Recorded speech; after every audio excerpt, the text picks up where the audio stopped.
We've got a story for you today that is just, well, it's almost hard to believe.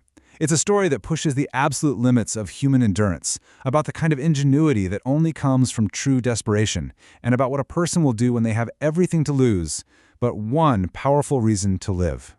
Okay, let's get right into it. Okay, so picture this. It is minus 20 degrees Celsius. That's 4 below Fahrenheit. The wind is just slicing through you. And in the middle of this, a woman strips down to her underwear and starts walking into a frozen lake.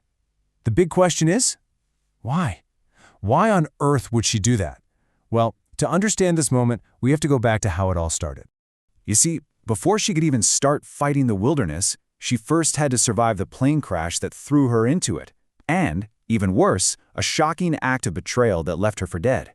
So she's on a private plane and suddenly everything goes wrong. The plane loses control and spirals down, crashing into a remote frozen lake. She wakes up completely disoriented, hanging upside down in her seat, and icy waters flooding the cockpit. She manages to unbuckle herself, but then she sees something that just stops her heart. Her boyfriend has already opened the door and bailed, just leaving her and the pilot behind. With no time to even process that, she tries to help the pilot, but he's impaled by a metal rod. He tells her to go, to save herself, and so she does. She swims for the surface. As she breaks the surface, gasping for that freezing air, she hears him, the man who literally just left her to die, and he's screaming for help. She remembers he can't swim, and despite what he just did, her first instinct is to save him. She actually swims over, grabs him, and with every last bit of her strength, she drags him to the shore. She collapses on the shore, completely exhausted. A little while later, she goes to check on him, to try and wake him up, and she realizes his body is ice cold. He isn't breathing. A piece of metal from the crash had hit his thigh, and even though she tried to stop the bleeding, he was gone. And just like that, she is utterly, completely alone in the middle of nowhere. The shock is just overwhelming. I mean, for a moment, she actually considers just giving up, just letting the wilderness take her too. But then, something clicks. She remembers. She remembers the new life that's growing inside of her. She's pregnant. And that one thought changes absolutely everything. It's not just about her survival anymore, it's about her child's. So, with this new, powerful reason to fight, she had to face the brutal reality of staying alive. In her very first task, go back to that plane wreck and see if there was anything she could use. So she makes this agonizing swim back into the freezing lake and pulls out 2 backpacks. The first one is full of things like tablets, charging cables, glasses, stuff that's completely useless out here with no power or phone signal. The second backpack, well, it's filled with a fortune. Stacks and stacks of neatly bundled $100 bills. In our world, that's life-changing money. Out here, it's just paper.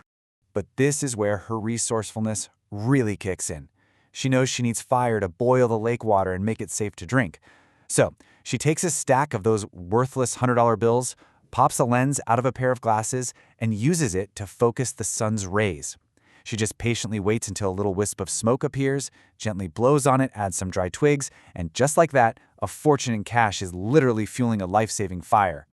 And this moment, it just shows you how everything we think of as valuable gets completely turned on its head. A laptop is junk, but a bent piece of metal from the plane, that's priceless, because it's a pot she can boil water in.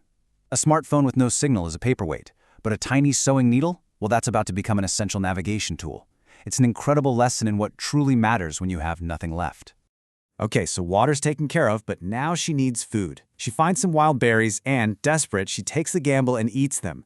Big mistake, they were poisonous, and she spends the entire night just violently ill. Weak, dehydrated, she has this flash of brilliance. She remembers seeing a bear earlier, so she tracks it down, finds its droppings, and very carefully matches the digested berries inside to the plants around her. The bear literally becomes her field guide, showing her exactly what's safe to eat. So she was figuring out how to survive day to day. That was one battle. But the psychological war of being truly, hopelessly lost, well, that was a whole other challenge.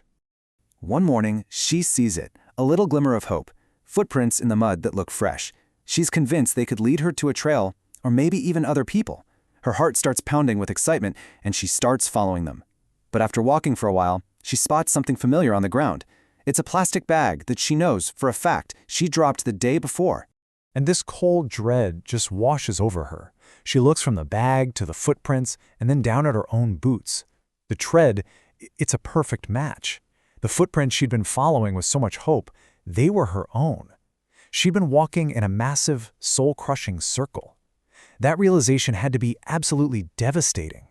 But again, right on the edge of despair, her ingenuity just takes over. She refuses to give up. She pulls that steel needle out of her sewing kit, rubs it against a tiny magnet in her watch to magnetize it, and then sticks it through an earplug. She floats this little device in a puddle of water, and the needle slowly swings around and points north. She literally just built a compass from scratch! Okay, so now she's armed with a sense of direction. She's pushing on. But the forest, it seems, had one more terrifying test waiting for her. A fall into a literal and figurative abyss.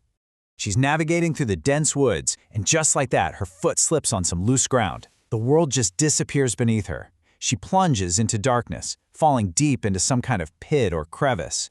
When she comes to, she realizes her lower body is trapped, completely pinned under a massive boulder. She tries with all her might to move the rock, but it won't budge, not an inch. The walls of the pit are smooth, way too high to climb. She is trapped, and this time, the despair feels final. She thinks of her unborn child, about the promise she made to keep them safe, and she just breaks down, weeping, believing this is the end for both of them. But in that moment of just absolute hopelessness, something inside her shifts. The thought of her child doesn't bring despair anymore, it brings rage. This primal, protective fury just wells up inside her. She grabs a small, sharp stone and starts chipping away at the giant boulder pinning her leg. For hours and hours she hammers at that rock, her hands raw and bleeding, fueled by a love so powerful it becomes its own force of nature.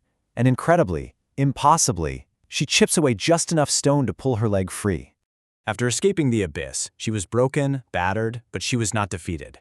This was it, the final, desperate push towards civilization, and the future she was fighting so hard for.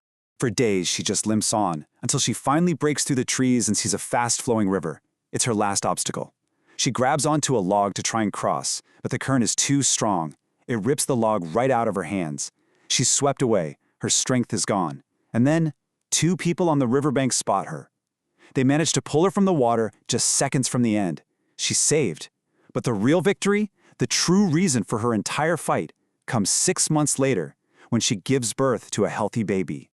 And holding her child for the first time, she remembers that promise she made to herself in the darkest moments out in that forest. The promise that fueled every impossible decision, every spark of ingenuity, and every single ounce of will that she pulled from the absolute brink of death. And it really leaves you with this one big question.